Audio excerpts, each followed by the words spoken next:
Let's bring in Zeke Miller. He is a CBSN political contributor and White House reporter for the Associated Press. Zeke, it is really great to see you. Thanks so much for joining us. Let's start by talking about the World Health Organization, because you were in that briefing room when those interesting statements were made, sort of back and forth, where the president seemed to suggest he was seriously considering withholding funding from the WHO, then kind of backtracked a little bit. But I just want to get at the heart of the matter. What is your sense? What is it that you're hearing from administration officials privately? Is it likely that the president is going to continue to take sort of this hard line against the WHO in the midst of this global pandemic? That certainly does seem likely. We've seen from the president over the last several weeks a desire on his part to try to deflect the blame as this pandemic progresses to other parties, whether that be China, whether we heard the president talk about the China virus a couple of weeks ago and then he stopped that, and now he's moved on to the World Health Organization. And a lot of the complaints he has about the WHO are the same complaints that critics of his own administration are leveling against him, that they weren't quick enough in sounding the alarm or deploying testing. Or prodding China to allow investigators in sooner. So all of, it is an interesting development to hear the president sort of turn his fire on the international organization responsible for investigating and trying to put down pandemics at this point when his administration is facing so much criticism, bipartisan criticism in a lot of cases for the rhetoric that he used 6-8 weeks ago at a critical phase when there were steps that his administration probably could have taken sooner to try to slow the progression of this virus. And Zeke, in the briefing on Tuesday, we heard the president downplay this memo from trade advisor Peter Navarro warning about the coronavirus. There are also reports about a November military intelligence report warning about the virus. What is the strategy here on the part of the president? Is it clear in continuing to try to downplay these early reports? Is there a sense that maybe that needs to change? There is a bit of that. And, obviously the administration's response or lack thereof in the early days will be the subject of investigations on Capitol Hill. Democrats have been very open that they want to conduct some sort of after action report to try to figure out what went right and certainly what went wrong as well. But, in terms of the part of the president, he's always looked at this through the lens of politics. And, we see him in these briefings now every day for an hour plus, sometimes 2 hours, trying to show the country that he is in charge. A lot of that's driven, sources tell me and my colleagues that by politics, he believes that his smoothest way through the pandemic is by being seen as leading the nation through this, even though he's not involved in a lot of cases, the nitty-gritty details that he's delegated to the task force. That same motivation, though, is what led him initially 3 months ago or so to downplay the economic impacts in particular of the pandemic, because he wanted to keep the economic boom going, going as it was until this virus got in the way. So politics is really a big driver for any president in an election year, but for Donald Trump, we know it's certainly been central to a lot of the way that he's acted in office. Well, speaking of the economy, in an interview on Wednesday morning, Treasury Secretary Steven Mnuchin said the government could open the economy on a, quote, medical basis. Is there a sense, Zeke, that within the White House, the president could go ahead and make this push to reopen the country to business, despite what we've been hearing from public health officials time and time again? And that is, to quote Dr. Fauci, or paraphrase him, that it's really the virus here that sets the timetable for anything like that. So far, the president has followed the public health experts. There were rumblings 2 weeks ago at the end of that initial 15-day slow the spread window of guidance set up by the White House that the president was under a lot of pressure from political allies in the financial sector and others trying to get him to relax those guidelines so that people can get back to work sooner. Public health officials like Dr. Birx and Dr. Fauci won the day with the president, and the president extended those guidelines for 30 days, and that's where we find ourselves now. The big question will be at the end of April. At the end of this 30 days, we've heard from the medical professionals who will say that the entire country likely by that point will not be ready to reopen. The president, though, seems to be intent on relaxing those restrictions. The question is, how gradual will it be? Will it be sort of just like ripping off the Band-Aid, like the way some people around the president would like it to happen, or a far more gradual phased measure, which is the way we're hearing Dr. Birx and Dr. Fauci talk about it. And that's the sort of thing that's being hashed out even as we speak. One of the things that we were expecting to hear today in the briefing by Vice President Mike Pence, telegraphed it yesterday, was new CDC guidance to make it easier for those in critical infrastructure jobs to get back to work if they've been exposed to the virus but are asymptomatic themselves. That's one of those steps that would sort of begin to slowly relax some of these social distancing restrictions to get the economy back on track.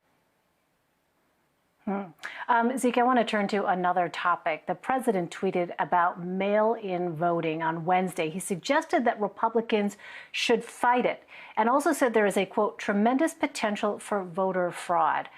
What does the evidence actually show on that front, Zeke?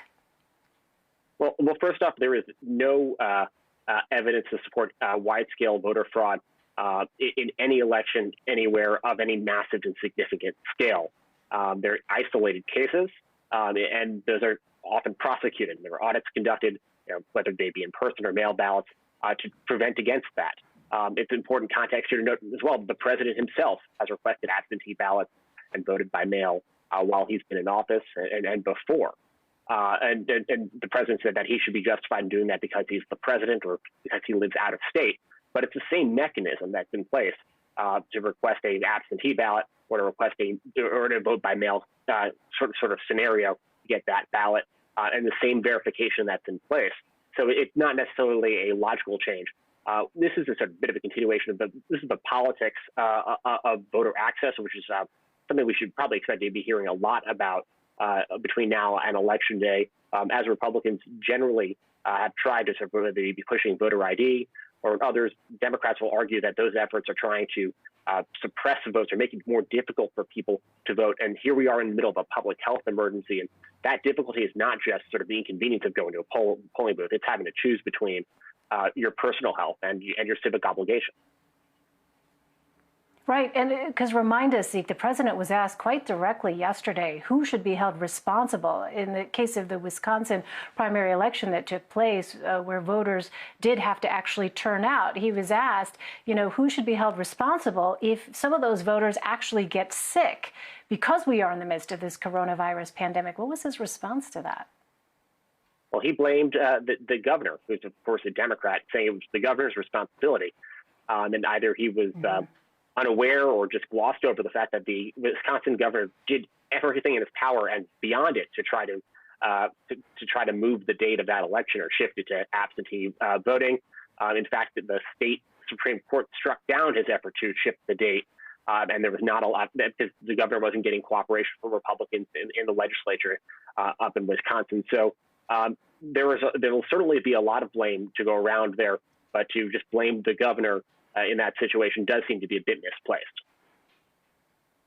And I wonder, Zeke, because this is, as the president himself has said, a matter of life and death, this coronavirus, as far as the president's sort of re-election efforts go, how is this issue of mail-in ballots likely to play, given that we are dealing with this public health emergency right now? It would seem to be a very delicate issue to try to push in the midst of this pandemic.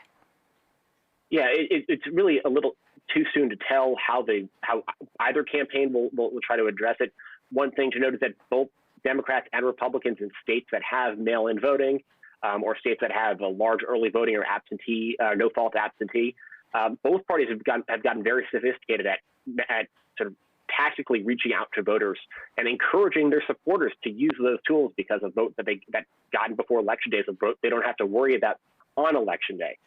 So Republicans and Democrats encourage their supporters to utilize those tools in the states where they're available. In terms of how the president and his campaign will address sort of Democrats' push to expand mail-in voting because of the pandemic, and we haven't really seen a lot of that. The president's tweets do indicate that he'll oppose it, but in states where they are available, both parties here and all campaigns really are equal opportunity. In some cases, Republicans are more sophisticated than Democrats in pushing people to vote early or vote by mail. Finally, Zeke, Senator Bernie Sanders suspended his bid for the White House on Wednesday, and that makes former Vice President Joe Biden the presumptive Democratic nominee.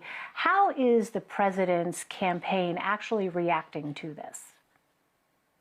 Well, it's interesting. They're basically calling Bernie Sanders the winner, and it's a nice little bit of marketing on the part of the Trump campaign right now. They're arguing that that Joe Biden has essentially had to adopt Bernie Sanders' positions, a lot of his liberal positions, in order to win the Democratic nomination.